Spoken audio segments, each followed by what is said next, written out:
Welcome to the Get Fit Guys, quick and dirty tips to get moving and shape up. My name is Brock Armstrong, I'm the Get Fit Guy, and paddling your kayak or your canoe involves working a specific set of muscles.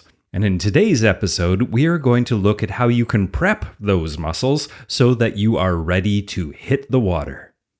Just a few days after this podcast episode comes out, I'll be heading out on a kayak right in the heart of the Johnson Strait and Blackfish Sound on the eastern edge of Queen Charlotte Strait. Now, this area, which surrounds the protected Robson Blight Ecological Reserve, is the summer feeding ground of the northern resident orcas, or killer whales. Along with those orcas, we hope to be paddling among some humpback whales, some sea lions, some seals, and some porpoises, and on our trek, we hope to spot some bears and some eagles, and you know what? I've been training for this, and I can't wait. The fun part of paddling on any body of water is having the ability to explore with power and ease, and that means having the strength, stamina, and technical know-how to control your watercraft. Now, part of being a strong paddler involves technique and practice, but the other part involves being fit and strong enough in the right areas. Of course, it is absolutely smart to learn the proper technique from an experienced instructor so you can safely control your chosen vessel. I mean, bad paddling technique and poor stroke form can poop you out in a hurry, no matter how fit you are. And trust me on this, because I nearly broke myself when kayaking in Kauai a few years ago. But regardless of your paddling prowess, you also need the power, strength, stability, coordination, and endurance to truly enjoy your time on the water.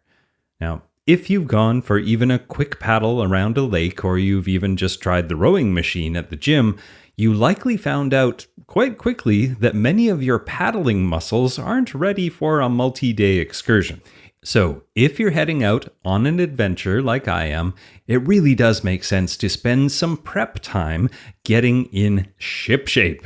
Now, the four main areas that we want to focus on before the big day are core strength, shoulder and arm strength, balance, and endurance. So let's go through each one of those. Core strength. First, we need to build some strength in your core muscles. The core muscles, specifically the side core or external obliques, well, they help you with the power of your stroke. Without strong obliques, you will rely on the shoulder muscles to do all the work, which will make you fatigued and sore in a hurry. Now, the next one is shoulder and arm strength. Now, to keep your boat in motion, you will also need to keep your paddling arms in motion, and that requires some specific arm and shoulder strength and stamina. And the next one is balance. Now, this is more important if you choose to do something less stable like stand-up paddleboarding or supping, but even in a kayak, balance is required to make your stroke smooth and, of course, to keep your boat from capsizing. And the last focus is endurance. It can be fun to just take a boat on the water, float around, and then head back to shore, but if you want to cover some ground, see some sights, and have an adventure, being able to stay active for hours at a time is important. Now let's look at how and when to train. Now, of course, this varies greatly depending on the individual. Your current fitness level, your paddling goals, and how much time you have to actually prepare are all factors in how long you'll need to get yourself ready.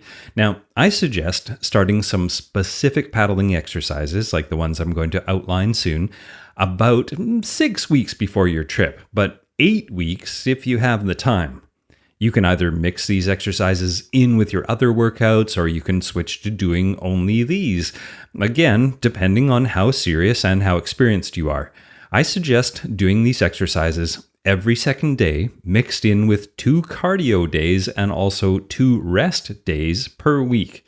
Now, as always, when you start a new routine like this one, err on the too easy side. I'd rather have you waste, in quotation marks, a few workouts by taking it easy than end up too sore or injured to work out because you went too hard at the start.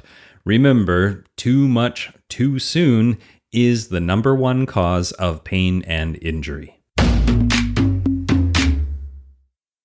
Okay, now let's get into the 8 exercises to strengthen your paddling, starting with side plank rotation.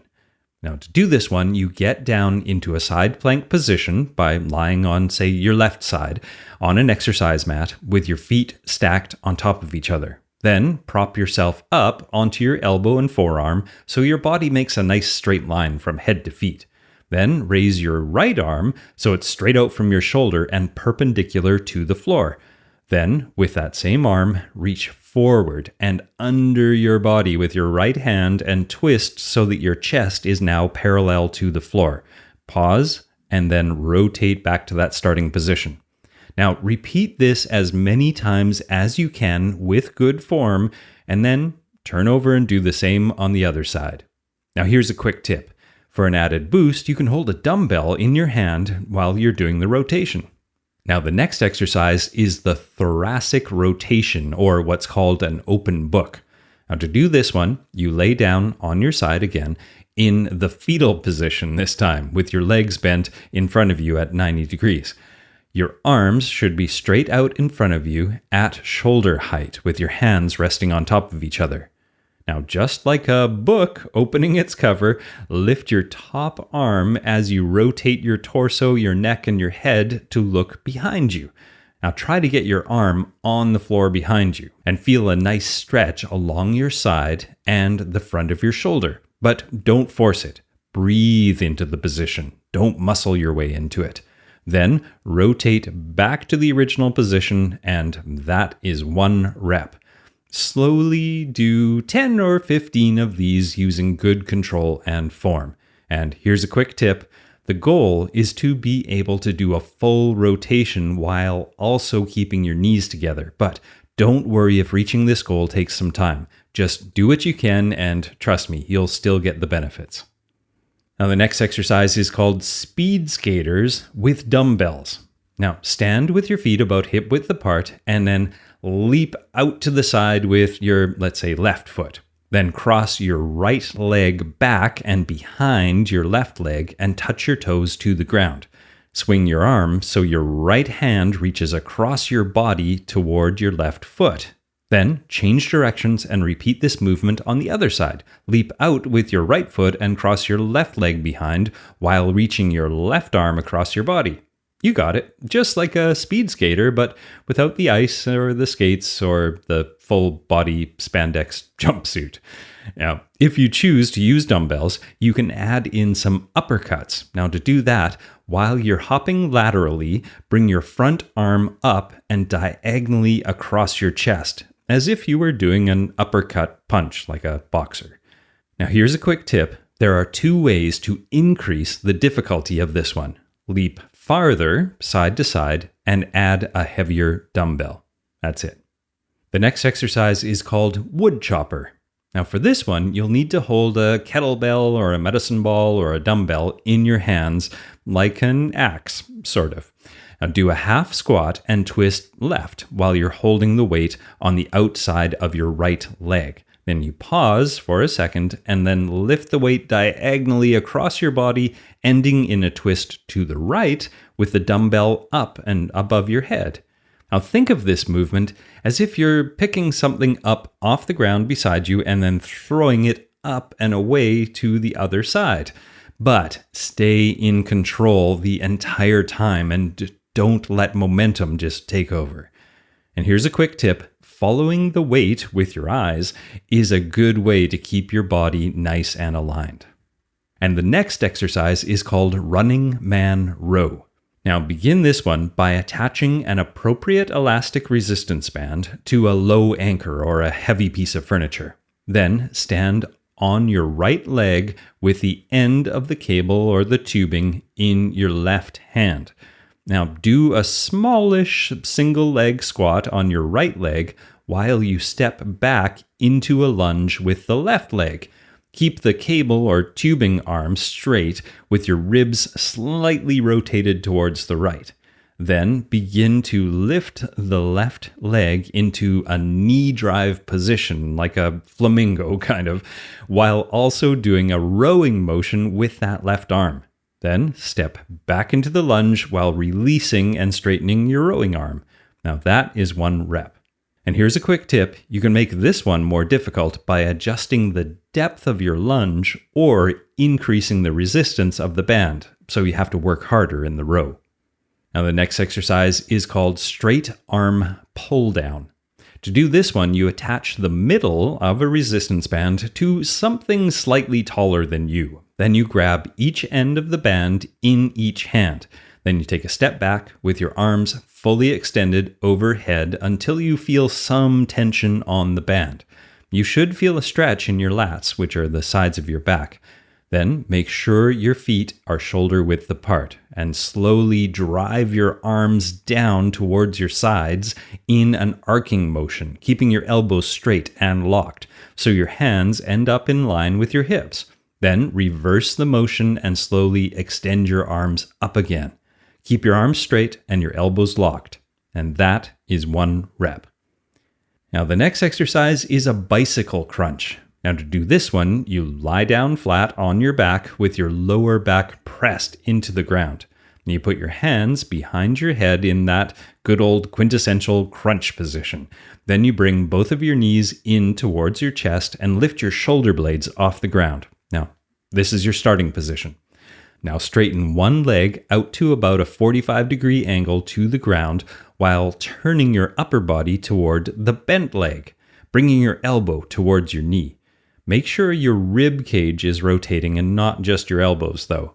Then switch sides and do the same motion on the other side to complete 1 rep.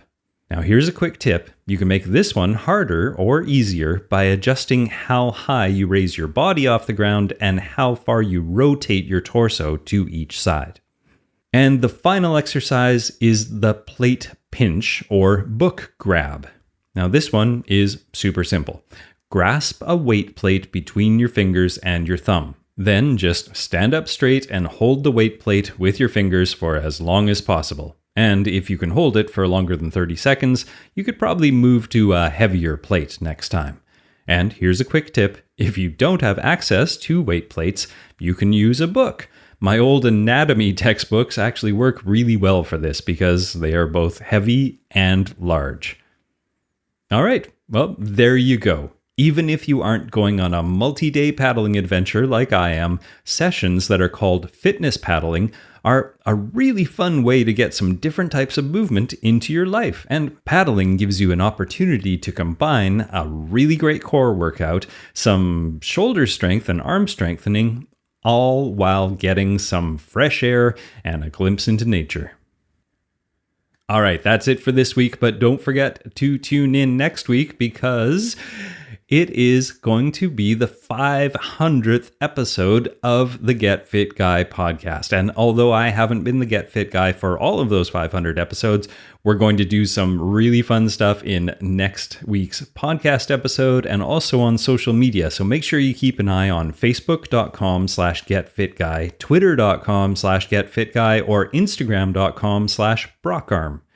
And if you haven't signed up yet, make sure to get on my mailing list by going to quickanddirtytips.com/getfitguy. It's going to be really fun to celebrate this 500th episode milestone with all of you guys. So I can't wait.